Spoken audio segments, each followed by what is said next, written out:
You've seen this shot 100 times now, either through playing the game 100 times or watching 100 videos about it that all use this shot. The game you're looking at is Breath of the Wild, of course, 4 years old this year and a touchstone of video games. But like with so many of these games, recent attempts to emulate the essence of Breath of the Wild haven't fully captured what made it special. This is a shame because I think the reason why this game is still being talked about to this day is actually quite simple and has everything to do with this opening shot. You see, Breath of the Wild is all about the magic of discovery, and it's also about how one day we're all going to die. Wait, what?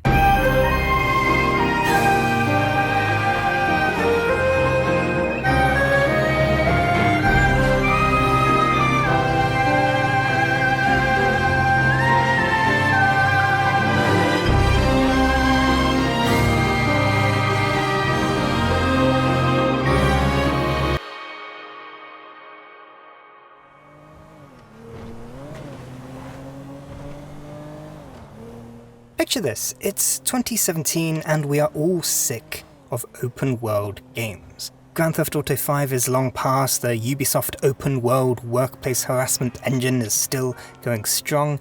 Even Metal Gear Solid 5 went for an open world. A little bit of apprehension was felt on the idea of The Legend of Zelda, one of Nintendo's most sacred titles, going the way of towers and bandit camps and collectibles dotted around the map.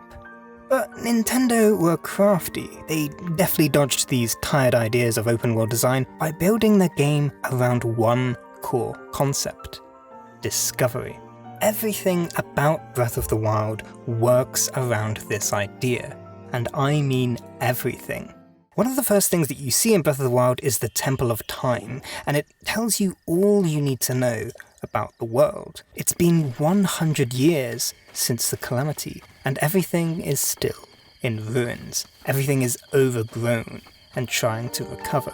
Even the Temple of Time, a place so iconic to many Zelda fans, is half destroyed, save for a few bricks and the echoes of its almost forgotten music.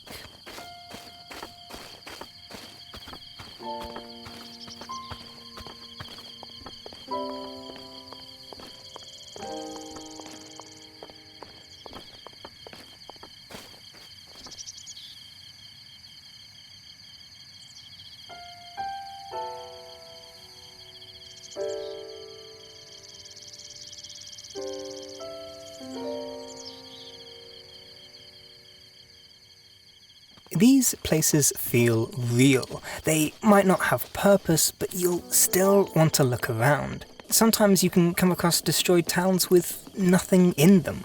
Why would there be? The motivation for exploring the world of Breath of the Wild is because you want to, not because the game tells you to. Breath of the Wild makes you want to explore, it makes you want to discover just from looking at the interesting things that appear on the horizon. You're probably thinking, well, Harry, the person that makes these videos and has a website you should visit, surely all open world games are about discovery. Well, are they though? When you play an open world game, when you play Horizon Zero Dawn or Grand Theft Auto 5 or The Witcher 3, where are you looking? Like in the game, where are you looking? You're looking down here and you're looking in here. You're not looking at the world, you're doing specific tasks that you need to do, in some cases literally following a trail. You're not on an adventure, you're an accountant checking off a never-ending list, paying very little attention to the landscape. Breath of the Wild keeps the player's eyes placed firmly on the horizon. Any tasks for you to do, any shrines to explore or towers to investigate are brightly visible in the game world, in a rather nice orange. You, yourself, the player, have to mark these points of interest and make your own journey. The minimap is an afterthought. It's only really useful for reading the topology of your surroundings, and sure, it has quest markers, but due to the design of the world, there's no real challenge in orienting yourself, because there aren't any obstacles to stop you. You're going on a bear hunt. If something is in your way, you can go around it, or through it, or over it, and this analogy is perfect, shut up. Letting the player explore by way of actually observing their surroundings gives them a whole new level of freedom.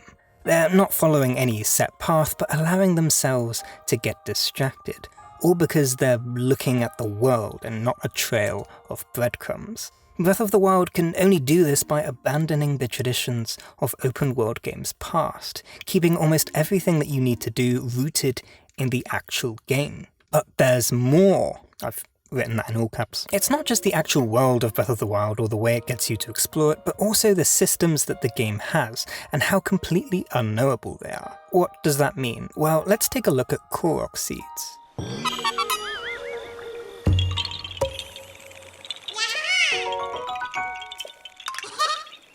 Korok seeds are Breath of the Wild's answer to collectibles in open-world games, and while it does take the piss a little bit, I still think it's really clever. There are a number of ways you can uncover these little guys. You can throw a rock into a goal, you can dive into a pool of lilies, you can do some archery, why not? The discovery of these seeds is all about surprising the player in the different ways you can find them. Like, you can stumble upon them without even paying attention. And then, as you develop a familiarity with these types of puzzles, it's about constantly keeping an eye out for these oddities in the environment.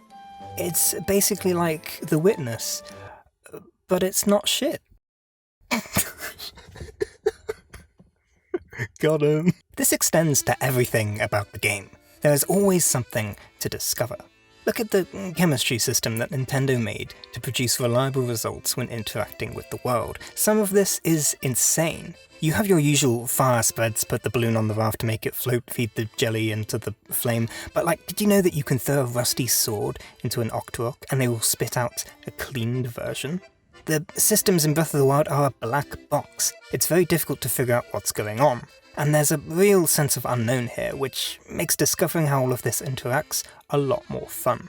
This is the main point that I want to make. The reason why Breath of the Wild is such a joy to discover is that it's mysterious. It doesn't feel like a collection of systems. It feels like an organic being. It's about pushing against the game and not knowing what kind of response you're going to get back. It's about the magic of the food crafting system, and the interaction of the Sheikh powers with the world, and not knowing that at the top of this mountain there's a Lionel, and he's not gonna sing Dancing on the Ceiling, if you know what I mean. That's a fucking terrible joke. Why on earth did I write that? The Legend of Zelda Breath of the Wild is about keeping the magic of discovery going for as long as it possibly can, but eventually that magic has to run out.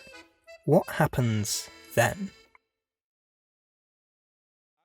Challenge for today, for anyone that wasn't here yesterday or anyone that needs a quick refresher. Permadeath. If Link dies, I restart the whole game. I can't use any saves. I can't use any repeat weapons, bows, or shields. I'm not allowed to use the Master Sword. I have to do all the Divine Beasts. I can't flee from combat. I can't use any monster masks. And I can't use any bombs in combat. This video got recommended to me a while back by the algorithm. It's from a streamer called Smallland, and this caused yet another existential crisis within me, having a lot of those this year. Smallland takes Breath of the Wild, a game that specifically tries to keep the player engaged through a black box obfuscation of its systems, and completely breaks it down into fully comprehensible parts. By adding all of these restrictions to a Breath of the Wild playthrough, he needs to understand and utilize every aspect of the game. Like, look at this. Look, he goes through the... Oh, how did someone figure that out? He does all sorts of crazy stuff like this. When he gets to the part where you have to sneak around the thieves, well, that's too risky, so instead he just straight up murders them with the Guardian arrows. Someone had to figure that out. Like, that's the way to get past without being caught. This is without me mentioning whatever the hell is going on here. He's clipping through the world to get to the... I'm fine, I'm okay. We can only keep the magic of video games alive for so long.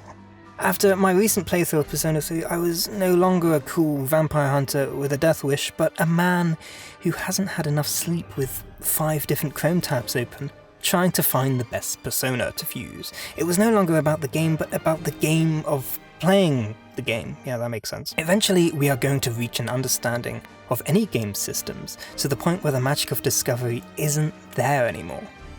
There are many ways to try and fight back against this. You can fill your game with systems upon systems, hoping to distract your player with a different thing each time. You can make your game so complex that it's still being figured out to this day. And you can have an open world full of interesting things to discover. But it's not a question of if, but a question of when. It's going to happen eventually. You can't fight back against it forever. It's the heat death of the universe. You're never going to play Breath of the Wild for the first time, ever again. You're never going to explore each and every shrine, uncover every Korok seed, or fight the 4 divine beasts in the same way. If you're ever going to take those steps out of the Shrine of Resurrection once more, it won't have the same magic as it did the first time. But don't worry, it's fine, a sequel is coming out soon. A new world to explore in the skies of the predecessor. But what happens once that game experiences a heat death? What's the point of playing video games at all if eventually the magic of playing is going to disappear? Despite Nintendo's best efforts, even they couldn't make a game that remains unknowable forever.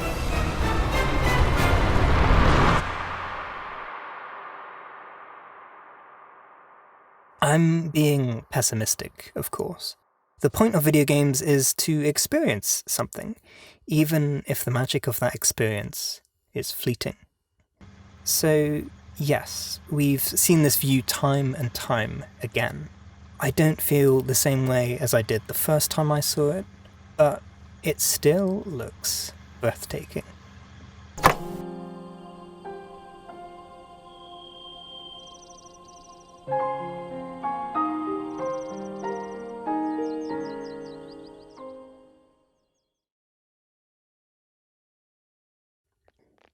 Hello there.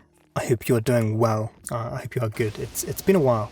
Thank you for watching. Now, you watched this video and you thought, wow, this is a great video, Harry. Well done. But you know what I want? I want words to read.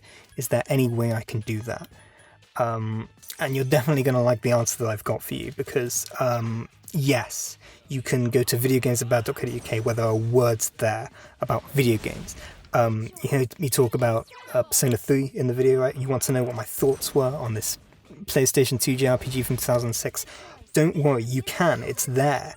Anyway, yeah, that's it. Thank you very much. Until next time.